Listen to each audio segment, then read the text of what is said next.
All right, diving into some deep waters today. We're talking about one person's experiences and what they might tell us about how we understand reality. And what I think makes this so compelling is that we're working with actual first-hand accounts. We've got text messages, we have emails. This isn't just hypotheticals, it's someone really going through this. Yeah, it's pretty wild. Like, they talk about using their hands to actually move energy around in their body, like to help heal themselves. They even describe feeling these like tiny electrical charges or something moving from their hands to their heart. Have you ever heard anything like that? It's really fascinating because it does sound similar to something like Reiki, but there's a twist here. They're not saying it's this universal energy that they're just channeling. Okay. They describe this sensation as something very personal, very connected to their own emotions, their own intentions even. So their inner state actually plays a part in how this energy thing works. Exactly, yeah. It challenges the whole idea of energy healing being this purely external force. Yeah. It seems a lot more intertwined with our own inner world based on what we're seeing in this individual's experience. Okay, so then they also talk about this meditation practice of theirs. And it sounds intense. They describe like merging with a wall, Oh, wow. feeling its vibrations, almost like it's part of them. And it's interesting because they don't stop at just feeling it. They actually claim to see the energy, like some sort of map. Hold on, they can see energy, like visually see it. In the darkness, behind closed eyelids. Yeah, that's how they describe it. And this visual element connects with another really fascinating part of their story. This real drive, they have to learn how to visualize objects as vividly as you would in a dream, believing it could actually change the world around them. Wait, so they think they can, like, will things into existence just by thinking about them hard enough? It's a bold idea, but remember, it's not like this is coming out of nowhere. They're already having these heightened sensory experiences, even seeing distortions in their vision sometimes. Their hands changing shape, furniture morphing.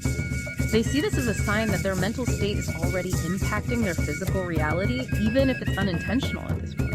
Okay, that's kind of blowing my mind a little. I mean, I get that, like, sometimes if I'm in a bad mood, things just feel gloomier. But this is something else entirely. It is, and this person is actually living it. They're not just theorizing about it. They're feeling it in a very visceral way. It's like they're at the edge of something, trying to bridge that gap between the dream world, where our minds can create effortlessly, and our waking reality. Okay, so we've got energy healing, intense meditation, and now potentially shaping reality with their mind. This deep dive is getting pretty deep. It is, and it doesn't stop there. They even describe seeing movements, very subtle movements, in everyday objects, like blankets and towels. And their interpretation, glimpses into other dimensions, parallel reality. Wait, hold on. They think they're seeing other realities. How is that even possible? They compare it to watching different frames of a film, almost as if their perception is moving beyond those standard 3 dimensions. They talk about the 4th dimension, where time and space work differently than we usually experience them. The 4th dimension. That's like physicist territory, isn't it? It is, and this is where the individual's experience gets really interesting in relation to actual science. It's not just a vague feeling. They're describing a visual phenomenon, seeing multiple frames of reality simultaneously. So they're saying there's a scientific basis for seeing other realities. They believe so, and they see it as a core piece of the puzzle when it comes to their belief in the simulation hypothesis. The fact that they can, as they say, manipulate objects, see those subtle movements, experience these shifts in perception. It all points to the idea that maybe, just maybe, the laws of physics aren't as fixed as we tend to think. All right, now that's a rabbit hole I'm ready to jump into. It is, isn't it? A rabbit hole. And it's interesting, the idea of reality being a simulation. It's not just fringe science fiction anymore. You have philosophers, physicists, even folks in Silicon Valley taking it seriously. Yeah, it really makes you think. One thing that stuck out to me is how their emotional state seemed to have a direct effect on their experiences. Like, they said when they're feeling positive, creative, everything's heightened, more intense. But if their self-esteem is low, it's like they can't connect with those subtle energies as easily. That's a really important observation, I think, because it suggests that our inner world, our emotional state, it's not just some passive background noise. It actually impacts how we experience and interact with this reality, whatever it may be. It's like those studies on the placebo effect, right? Yeah, If our belief can affect our physical healing, maybe it can affect other things too. exactly. And this individual is like a living embodiment of that. They're not just thinking about it, they're feeling it very directly. I can only imagine how challenging it must be to process all this, especially when most people probably wouldn't understand. Right. Have they talked about sharing their experiences with others? They have, and it hasn't been easy, as you might imagine. Right. They've faced resistance, especially from family, even a psychologist they spoke to. It seems people really struggle to reconcile these kinds of experiences with their own worldview. I bet. It's kind of like when you try to describe a really vivid dream. Yeah, They might believe you had the dream, but they can't really feel it the same way you did. yeah, that's a good analogy. And here, it's not just a dream, it's their reality, and they're dealing with the loneliness of walking a path that few people understand. That must take tremendous courage and integrity to stay true to their own experiences when faced with that kind of doubt and skepticism. Absolutely. It speaks volumes about their commitment to self-discovery, no matter how difficult it gets. So let's dig into some of the specific techniques they mentioned using. They talk about a practice they do at night, specifically something about manipulating energy flow. Right. Is there something special about doing it at night? Well, they believe that the sun's energy, while obviously essential for life and everything, it can also kind of obscure our perception of the subtler energies they're working with. Okay. So they see nighttime as a more conducive environment for exploring those hidden dimensions, let's say. I've heard that from some energy healers too. It's like the stillness of the night helps you tune into frequencies you might miss during the day. Exactly. They describe a sequence where they start by gazing at the moon, doing deep, slow breathing. Okay. They say this helps draw in lunar energy, become more sensitive to those subtle vibrations. Wow, that's a really beautiful image. Then they place their left hand over their heart and their right hand on different parts of their body, and they claim to actually feel the flow of energy moving from the area where there's discomfort or pain towards their heart. Interesting. So they're using their hands as conduits, like directing the energy. It does have similarities to techniques you'd find in Reiki and Qigong, but again, there's this personal touch to it. It goes beyond just following a set technique, and they talk about being barefoot, wearing minimal clothing during this. Why is that? Does clothing interfere with the energy somehow? They believe that modern clothing, footwear, they can create barriers, preventing us from fully connecting with the Earth's natural energies. It's like they're trying to remove any obstacle to that flow. That makes me think of grounding or earthing, where people walk barefoot to absorb energy from the earth. Yeah, it's very resonant with that idea, this intuitive sense that our bodies are not separate from the natural world. So it's not just about channeling the energy, but also removing those blocks, internal and external. Right, and then they take it even further. They describe this exercise using a metal object, Okay. like a key, a spoon. They hold it, focus on its solidity, then close their eyes, extend their arms, and try to, stretch it or bend it. Wait, bend a metal object with their mind? That sounds like something out of a movie. It does, doesn't it? But they claim that by syncing their breath and heartbeat with the object, they can actually influence its physical properties. They even describe a tingling sensation, like their energy is flowing into the object and changing its structure. So they're suggesting that consciousness can literally interact with matter on a molecular level. That's their belief, and they see it as another piece of evidence supporting the simulation hypothesis. If reality is a construct, maybe the rules are more flexible than we think. I'm getting some serious Matrix vibes here. I know, right? It's like they're hacking into the code of reality. And they stress the importance of darkness for this, saying it helps them perceive subtle changes more easily. Darkness not as the absence of light, but as a space to explore the unseen. I like that reframing. Darkness as potential, not something to be afraid of. And they even believe that mastering this technique could lead to manipulating objects with the mind alone, without any physical contact. They see this as an ability that's dormant within us, waiting to be awakened. Now that's a thought-provoking idea. It really makes you question the limits of what's possible. Absolutely. And whether or not you believe in the simulation hypothesis, their experiences do force us to grapple with some profound questions about consciousness and its potential role in shaping our reality. Okay, so we've got energy healing, mind-bending meditation, potentially bending spoons with the mind. Where do we go from here in this deep dive? Well, remember those glimpses into other realities we discussed earlier? They dive deeper into those experiences, describing them as seeing the fourth dimension. All right, break it down for me. Fourth dimension, what is that? They describe seeing subtle movements in everyday objects, and they interpret those as glimpses into parallel realities, maybe alternate timelines even. It's like watching multiple frames of a film all at the same time, each frame showing a slightly different version of reality. So they're seeing all these different possibilities playing out simultaneously. That's what they're saying. Their perception is somehow bypassing the limitations of linear time and space, tapping into the fabric of reality where those boundaries become blurry. That's intense. I can kind of grasp the concept, but to actually experience it must be overwhelming. They even talk about manipulating objects in ways that just don't make sense with our current understanding of physics. Yeah. Like bending walls without breaking them, without making any sound. Bending walls. This is getting wilder by the minute. It is, and it plays right into their belief in the simulation hypothesis. Like those physical laws we take for granted, maybe they're not so set in stone after all. Like rewriting the rules of the game. Incredible. And a little scary, to be honest. It is a lot to take in. But remember, they're not claiming to have it all figured out.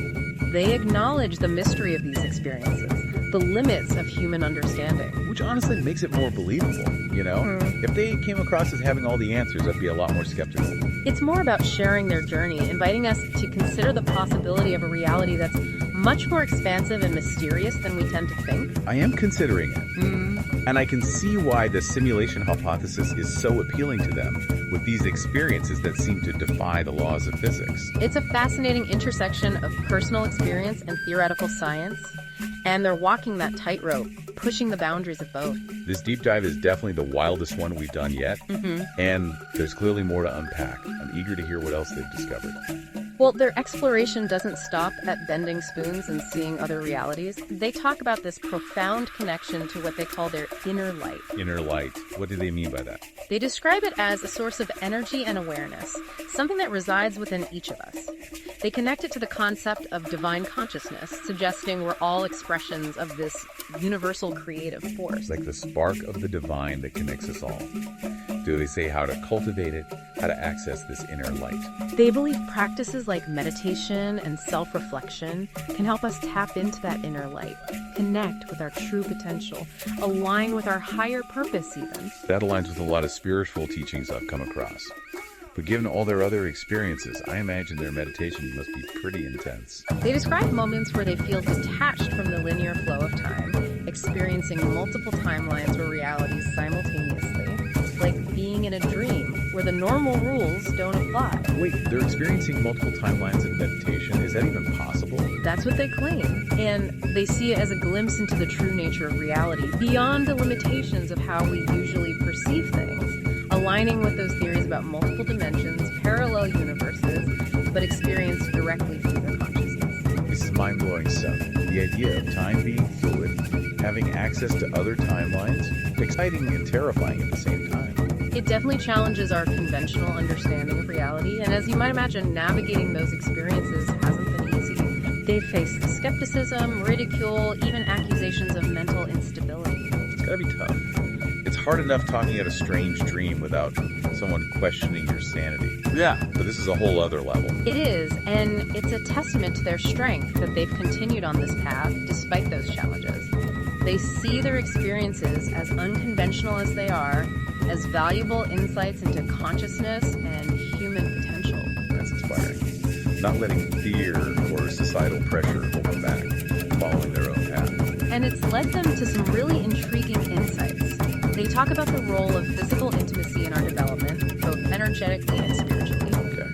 They believe lovemaking can be a powerful catalyst for expanding our consciousness, connecting with our divine nature.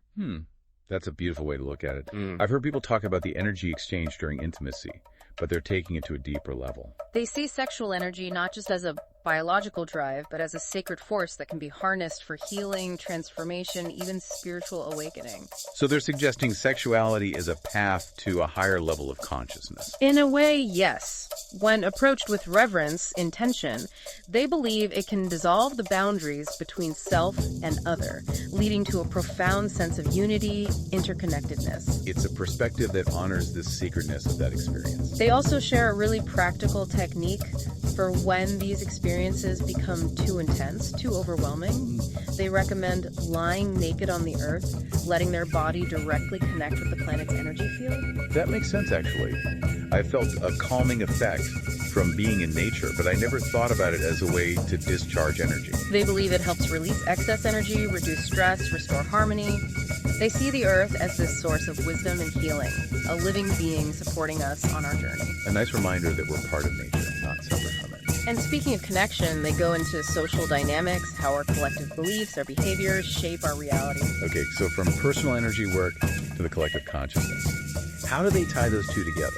They believe humanity is going through a profound shift in consciousness, moving away from fear-based thinking and toward a more loving, compassionate way of being. It's like the idea of a global awakening, right? It is. They see it as a gradual process. More and more people questioning the dominant narrative, embracing a more interconnected worldview. A message of hope, especially when things can feel pretty bleak out there. It is. And they talk about the power of belief, how our beliefs shape our reality, like filters influencing what we perceive and experience. Like that saying, whether you think you can or think you can't, you're right. Exactly. Our mindset really does seem to impact our reality.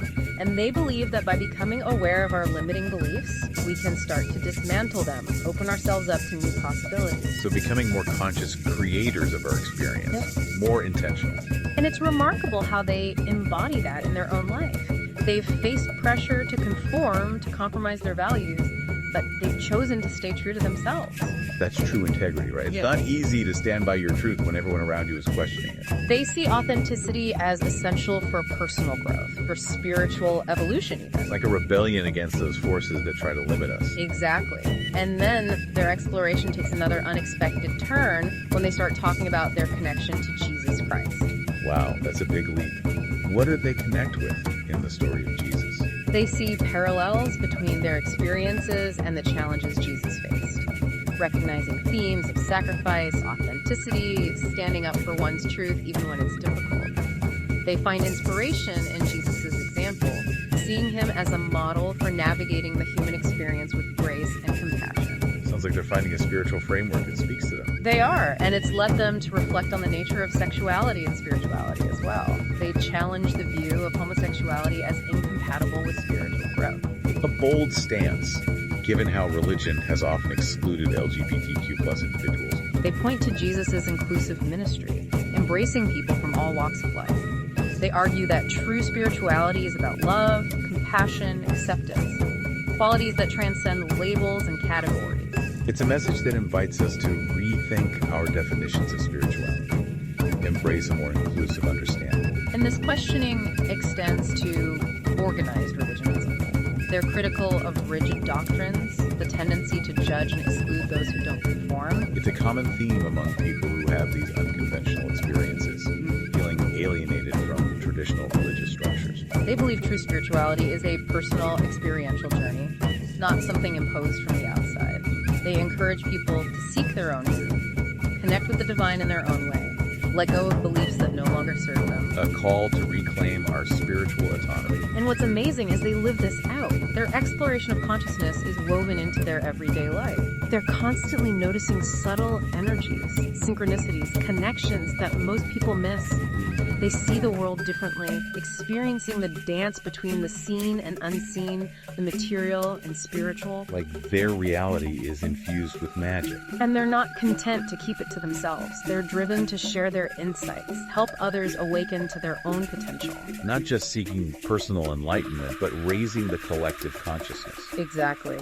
They believe that by doing so, we can create a more compassionate, just, and sustainable world. It's a powerful message of hope and possibility. I'm really feeling the depth of their journey here. It's not just about the experiences themselves, it's about using them to make a positive impact. Right, and their exploration also touches on the role of technology in our lives. Okay. Recognizing its potential to both enhance and hinder our spiritual growth. That's important, right? We're surrounded by technology. It's easy to get lost in the digital noise and lose touch with ourselves. They encourage us to use technology consciously, choose tools that support our well-being, and help us connect with our higher self. Technology is a tool, not the master. Exactly. And they emphasize cultivating gratitude, appreciation for the simple joys of life. They've learned to find beauty and wonder in everyday moments. Easy to get caught up chasing big goals, forget to appreciate the little things. They recognize that happiness isn't a destination, it's a state of being, cultivated by being present, appreciating the abundance around us. It's a good reminder that joy is available to us right now. And their journey has led them to embrace this philosophy of radical self-acceptance, unconditional love. They believe by accepting ourselves fully, imperfections and all, we unlock our true potential, create a more compassionate world. Powerful message. It's so easy to get caught up in self-criticism, forget that we're worthy of love and belonging just as we are. They encourage letting go of self-judgment, embrace the beauty of our unique individuality, seeing every experience, the good and the bad, as an opportunity for growth.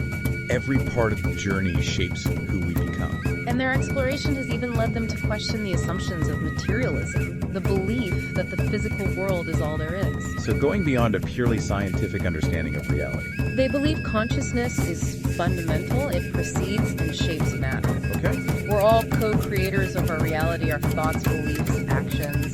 They have a real impact on the world around us. That's a big shift in perspective. Yeah. Empowering, in a way. We're not just passive observers, we're active participants. It is. It's a call to take responsibility for our experience, create a more conscious and intentional life. And they certainly seem to have a strong sense of purpose. Did they talk about how they found that? They believe we're all here for a reason, with unique gifts and talents to share. They encourage us to discover our purpose, align ourselves with our passions, use our gifts to serve others. Inspiring to see someone living that out so fully. A reminder that we can all make a difference. Their exploration of consciousness even extends to the realm of death and the afterlife. They've had experiences suggesting consciousness continues beyond the physical body. That's profound. Do they elaborate on what those experiences were like? They don't go into specifics, but they express a belief that death is not the end, a transition to a different state of being. Okay. They suggest that embracing the mystery of death, letting go of our fear of the unknown, it allows us to live more fully in the present, create a more meaningful legacy. A comforting thought, takes away some of the fear, encourages us to focus on making the most of our time here. They've really explored the depths of human experience, haven't they? It's remarkable how their journey has touched on so many aspects of life. This deep dive has been a wild ride. It has. And I feel like there's still more to come. Yeah, there's a lot more. And you know, one thing that really struck me is how open they are about the challenges they face. Oh yeah, like trying to integrate these experiences into their everyday life. Especially dealing with other people's reactions. Exactly. It shows how we as a society, we tend to struggle with anything that doesn't fit neatly into our predefined boxes. Right, anything outside the norm is weird. Or maybe even a sign of something wrong with you.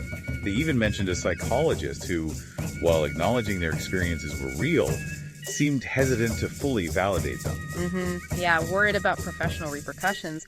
It just shows how far we still have to go in understanding consciousness. Makes you wonder how many others are out there having similar experiences but are too afraid to talk about it. Definitely. It highlights the need for more open-minded approaches to exploring these realms of human experience. Absolutely. Now, amidst all the mind-bending stuff, they also shared a very grounded technique for when these energies get a bit too much to handle. Lying naked on the earth to discharge excess energy. It's a simple practice, but powerful. And it speaks to that ancient wisdom of our connection to nature. So many traditions around the world have these grounding practices involving direct contact with the earth. It's like we've forgotten that we're a part of nature, not separate from it. Exactly. And this individual's experience reminds us of the healing and balance we can find by reconnecting with the earth's energy. Now, we can't talk about their journey without addressing their belief in the simulation hypothesis. I mean, it's not every day you hear someone so convinced we're all living in a computer program. It's certainly not mainstream, but it's important to understand where their belief is coming from. It's not just some random internet theory. It's rooted in their own experiences.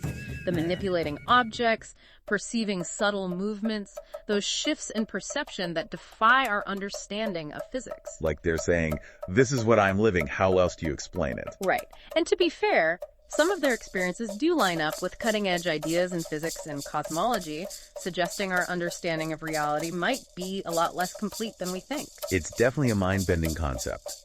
But if we are in a simulation, who created it? What's the purpose? So many questions. It does raise more questions than answers, which is probably part of the fascination. And despite their strong belief in the simulation hypothesis, They also emphasize the importance of staying open to other perspectives, acknowledging that they don't have it all figured out, still exploring. It would be easy to get dogmatic about these kinds of experiences, so that's refreshing to hear. Their humility, their willingness to keep questioning, is what makes their journey so compelling. They're not trying to convince anyone, just inviting us to consider possibilities. And speaking of different perspectives, it was fascinating how they connected their experiences to the life of Jesus. Not something you hear every day. It speaks to the universality of the human experience, doesn't it? Living authentically, staying true to your purpose. Those challenges are timeless. And in Jesus, they see someone who embodies those qualities in a radical way. They even challenge that traditional view of homosexuality being incompatible with spirituality, pointing to Jesus' inclusive ministry. It's a powerful message of acceptance and unity, a reminder that true spirituality is about love and compassion, not judgment or exclusion. So where does all of this leave us? What can we take away from this deep dive into this individual's extraordinary journey? Well, for me, it really underscores the importance of honoring personal experience as a valid form of knowledge. We often dismiss things that can't be easily measured or explained scientifically, but this individual story shows us there's more to reality than we might initially think. It also highlights the need for open-mindedness, for humility. We don't have all the answers, and that's okay.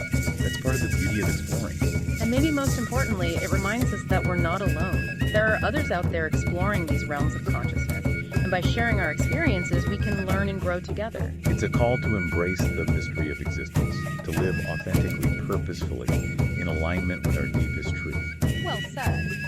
And on that note, this concludes our deep dive into this individual's remarkable experiences. Hopefully it sparked some curiosity in you about the nature of reality and the potential that lies within each of us. Keep exploring.